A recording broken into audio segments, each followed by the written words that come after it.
रखना कि अग्रता सकलम शास्त्रम, लेकिन पृष्ठतः शस्त्रम धर्म होना ही चाहिए, तभी सकल शास्त्र बचेगा। आज हमारा देश स्वतंत्र हुआ, फिर भी हमारे जो पुरातन परंपरा थे उसको उपेक्षित कर दिया गया। और कहाँ से लाया गया? जो शासन हमारे ऊपर करते थे उन्हीं की बात को बढ़ा दिया गया। इसीलिए संघ मानता है कि हम 15 अगस्त 1943 को स्वाधीन हुए हैं, स्वतंत्र नहीं। तंत्र हमारा वही है।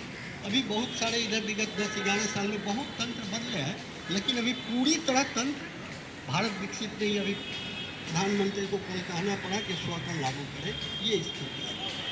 तो इसलिए शस्त्र की पूजन करना, शस्त्र को ध्यान रखना कि हमको हर समय सशस्त्र धनु पीठ पर रखना ही है।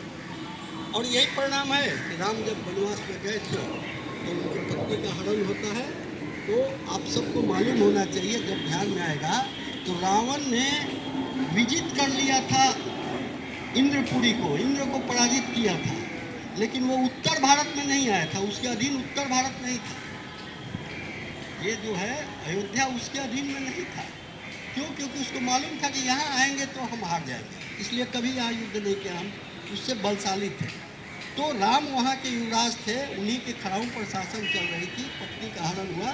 तो राम वहाँ से संदेश भेजते कि अयोध्या का सेना भेजो, पता चल गया है, लेकिन नहीं माना। क्यों?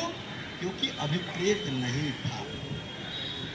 तो इसके कारण वहाँ से युद्ध करने के लिए वहाँ गए।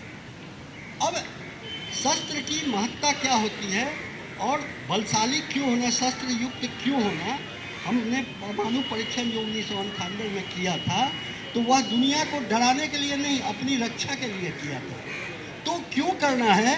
तो आप सबको मालूम है कि हाथी का कोई बलि नहीं चढ़ाता है, घोड़ा का कोई बलि नहीं चढ़ाता है, शेर का कोई बलि नहीं चढ़ाता है। किसको बलि चढ़ाता है? बकरा का, जो सबसे कमजोर अंजनी है। इसलिए बकरा रहिएगा तो आपका बलि चढ़ेगा। इसलिए आपको शेर बनना है, अश्व बनना है और गज बनना है, ये ध्यान रखना पड़ेगा। और जब तक अपनी